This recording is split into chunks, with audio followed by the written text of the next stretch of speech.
Sitting here with John Weatherford, COO of Public Broadcasting Atlanta at the Radio Institute. Thank you so much. You just got finished talking to our students. We really appreciate you coming out and sharing your expertise with them. Well, thank you. I learned a lot more, as usual, from them than I fear they may have learned from me.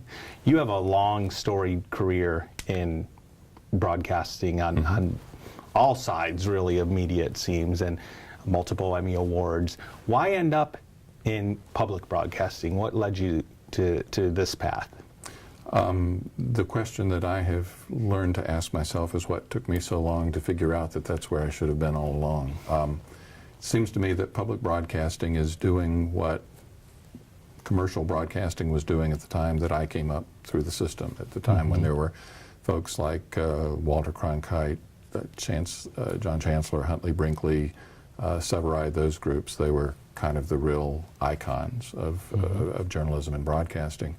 And to me these days, the greatest collection of people engaged in that kind of endeavor under those kinds of filters that seem to be much more universal is in public broadcasting. And it is the most fulfilling work that I have ever imagined doing, because people are so passionate about it. And the fact that it is there and available to them is so important, and they are not reluctant at all to let you know that. And it took you a while, and you said, why did it take me so long?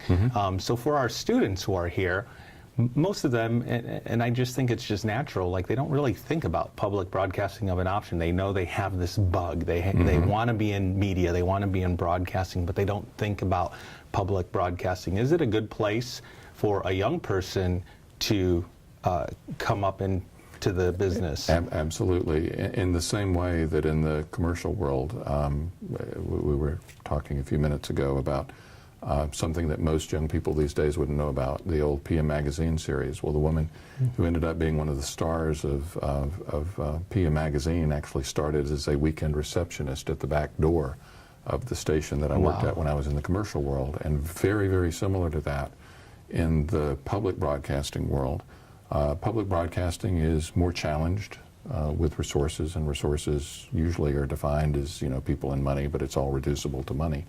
So since there is never enough money to hire as many people as you want, the wonderful thing about public broadcasting is if you can come in, we have a young lady right now who a colleague of mine who used to work at the time Star 94 introduced me to, and she said, look, you don't even have to pay me, I just want to come in, I so want to do this. Well, we actually have a policy of paying our interns, but it's not like a regular salary. But she got in, got her foot in the door. In one way, she was so good, we found a way to expand what we were able to give her, and she has, in the last 2 years, become a full-time employee, and she's one of the most valuable, exciting people I have. One of the things for my career, why I ended up in education, is I realized at some point in my life, I really don't like working to make someone else rich. And I would think that would be one of the values of if someone really wants to get into media but kind of has that mindset. I think public broadcasting sounds like a great opportunity for them.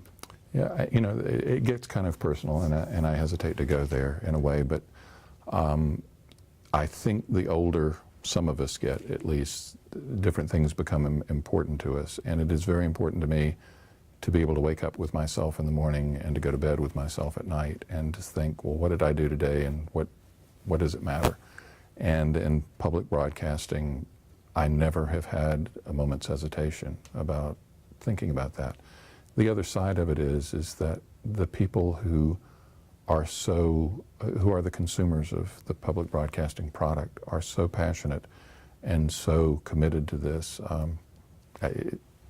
If we don't have time, please let me know. But one of the things that I do is answer the phones during the pledge drives, because that allows you to speak with people.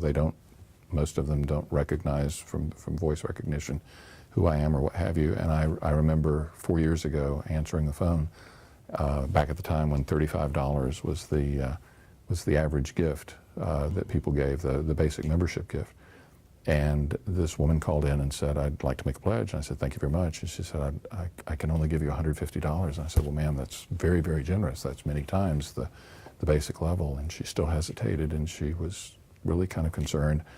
And she said, well, we usually give at least $250. And I said, well, ma'am, economic times are tough, and trust me, $150 goes a long way, and we're very appreciative. She was still very hesitant. And what she ended up saying was, our house burned down.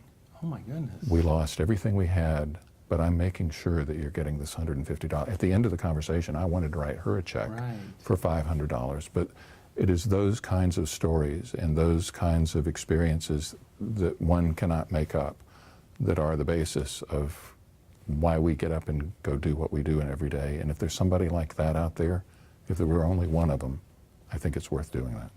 Wow, what a touching story. Thank you so much for coming out here and sharing the world of public broadcasting to these students, and hopefully we get some of them involved. Thank you. It was my pleasure and honor.